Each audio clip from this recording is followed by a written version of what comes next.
क्या इस बैठक का कोई असर हो पाता है या फिर नहीं?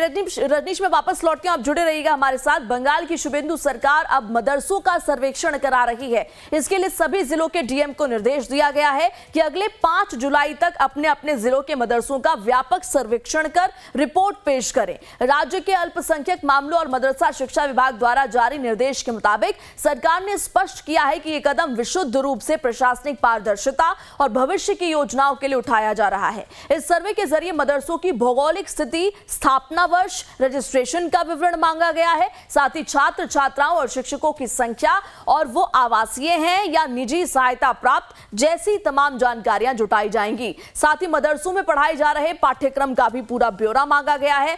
हालांकि सरकार ने आश्वस्त किया है कि इस कदम से किसी भी मदरसे को बंद नहीं किया जाएगा और ना ही किसी छात्र को निकाला जाएगा। तो देखिए, जिस दिन से शुभेंदु अधिकारी की जो सरकार आई है तब से लेकर के अब तक कई चेंजेस हम देख रहे हैं, कई बदलाव देख रहे हैं। डे 1 से एक्टिव मोड में वो है और अब बंगाल में वंदे मातरम पहले हमने देखा, उसके बाद अब मदरसों का भी सर्वेक्षण होगा। पहले वंदे मातरम मैंडेटरी कर दिया गया और अब मदरसों के सर्वेक्षण की खबर सामने आ रही है। मदरसा शिक्षा विभाग ने आदेश जारी किया है, सभी जिलों के डीएम को 5 जुलाई तक रिपोर्ट सौंपनी है। और इसी खबर पर हमारे संवाददाता रजनीश सिन्हा लगातार जुड़े हुए हैं। रजनीश, देखिए, शुरुआत वंदे मातरम से हुई थी, वंदे मातरम मैंडेटरी कर दिया गया था हर शिक्षक संस्थान में, और उसके बाद अब जो है मदरसों का सर्वेक्षण, ये खबर सामने आ रही है। हालांकि ये भी क्लियर कर दिया गया कि इसका मतलब ये नहीं है कि मदरसे बंद होंगे या किसी को निकाल दिया जाएगा।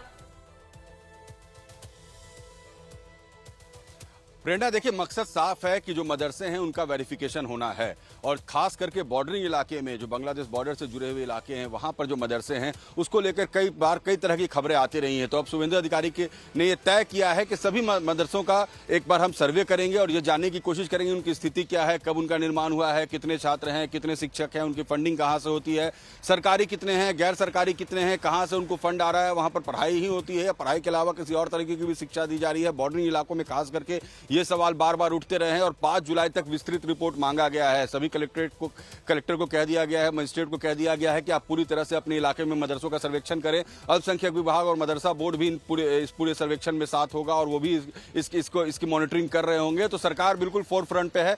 सरकार ने ये जरूर कहा है कि मदरसा हम बंद नहीं करेंगे, मदरसा से किसी स्टूडेंट्स को निकाला नहीं जाएगा, लेकिन ये भी तय है प्रेरणा कि जो मदरसा जो सही डॉक्यूमेंट्स नहीं दे पाएंगे या उनके पास वैलिड डॉक्यूमेंट्स नहीं होंगे, उनसे क्वेश्चन जरूर किए जाएंगे आने वाले वक्त में। और बाकायदा अभी भी एक क्वेश्चनायर तैयार किया गया है उन सवालों का, जो सवाल मदरसा में जाकर जो अधिकारी हैं वो पूछेंगे और अगर वो सवाल जवाब से सेटिस्फाई होते हैं तब तो ठीक है, लेकिन अगर सेटिस्फैक्ट्री जवाब नहीं आता है तो फिर आने वाले वक्त में उन मदरसा जो मदरसा चल रहे हैं उनसे और भी सवाल किए जाएंगे और आगे कार्रवाई भी हो सकती है। तो बिल्कुल शुभेंदु अधिकारी एक्शन मोड में है। राष्ट्रगीत कंपलसरी करवाया मदरसा में और अब मदरसा का सर्वेक्षण, ये एक बड़ी खबर बंगाल से। जी बिल्कुल ठीक कहा आपने, यानी कि जितने भी चुनावी वायदे किए गए थे रजनीश, वो भी डे 1 से दिखने शुरू हो चुके हैं। यानी कि वो जो हनीमून फेज जिसे कहा जाता है शुरुआत में जब सरकार बनती है, वो अभी इस वक्त काफी सक्सेसफुल नजर आ रहा है। एक एक करके लगातार ऐसे निर्णय और ऐसे आदेश दे रहे हैं शुभेंदु अधिकारी, जिससे कि दिख रहा है कि जनता के बीच में वो सेटिस्फेक्शन मिलेगा, जिस वजह से जो है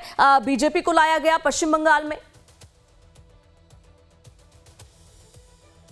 देखिए Prerna, action speak more than words. तो अब वक्त ये है, सरकार चूंकि जिस बहुमत से आई है, 200 से ज्यादा सीट्स इन्हें मिले हैं, तो इन्हें एक्ट करके दिखाना होगा। बातें बहुत हुई, चुनाव में घोषणाएं बहुत हुई, चुनाव में वायदे बहुत हुए, चुनावी घोषणाएं चलती रही, लेकिन अब वक्त है आपको एक्ट करने का। और शुभेंदु अधिकारी की सरकार अब यही चाहती है कि एक्शन के जरिए ये दिखाया जाए कि जो जनता से वायदा करके हम आए हैं बंगाल के उन्नयन का, बंगाल के विकास का, उसको हम पूरा करें। और इसको लेकर ही सरकार इस एक्शन मोड में, आप देखिए पूरी कैबिनेट तैयार हो गई है। 40 से ज्यादा 41 मंत्री हैं इसमें मुख्यमंत्री को लेकर, और इनका पोर्टफोलियो का बंटवारा भी होना है, जिसको लेकर शुभेंदु अधिकारी दिल्ली भी आए थे। तो अब सबकी जवाबदेही जिम्मेदारी तय की जाएगी, हर विभाग की जवाबदेही जिम्मेदारी होगी, हर को अपना एक ब्लू प्रिंट तैयार करके सरकार को देना होगा। एक्शन, उनका क्या एक्शन, ट्रैक ऑफ एक्शन रहेगा वो बताना होगा सरकार को। तो सरकार बिल्कुल एक्शन मोड में है और जिस तरीके से एक के बाद एक निर्णय लिए जा रहे हैं और जो वहां पर करप्शन को लेकर पहले जिन लोगों पर चार्जेस हुए हैं उनकी जिस तरीके से घेराबंदी हो रही है, उनको जिस तरीके से हिरासत में लिया जा रहा है, सरकार बिल्कुल अब एक्शन मोड में है। प्रेरणा जी बिल्कुल ठीक है आपने। अच्छा रजनीश, वंदे मातरम को लेकर के हमने काफी बवाल देखा था, विपक्ष काफी हमलावर था सरकार पर। अब क्या मदरसों का सर्वेक्षण हो रहा है, इसको लेकर के भी कोई बवाल देखने को मिल सकता है?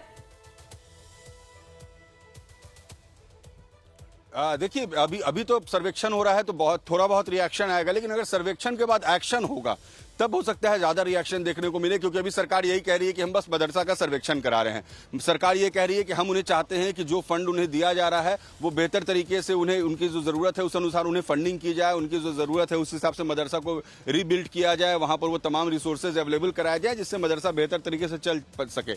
लेकिन इन द हाइंड साइड, जो बैक ऑफ द कर्टेन जो बातचीत है उसमें यह भी है कि अब इन मदरसों का सर्वेक्षण इसलिए भी किया जा रहा है कि इनकी वास्तविक स्थिति क्या है, किस तरीके से ये चल रहे हैं, कितने लीगल हैं, कितने इलीगल हैं, क्या ये सही में रजिस्टर्ड हैं या नहीं है। तो इस सर्वेक्षण के जरिए ये भी पता चलेगा और उसके बाद जब वो एक्शन शुरू होगा तब शायद अपोजिशन और ज्यादा आक्रामक हो। लेकिन फिलहाल अभी जो जिस तरीके का निर्णय लिया है बंगाल में सरकार ने, इसको लेकर रिएक्शंस आने शुरू तो नहीं हुए, लेकिन हाँ कुछ रिएक्शंस जरूर आएंगे। लेकिन इंतजार है कि सर्वेक्षण रिपोर्ट जब 5 जुलाई को आएगा उसके बाद सरकार किस तरीके के मोड में रहती है, उस समय रिएक्शंस और तेज आएंगे। जी ठीक है रणनीश, इन तमाम जानकारियों के लिए आपका बहुत बहुत शुक्रिया।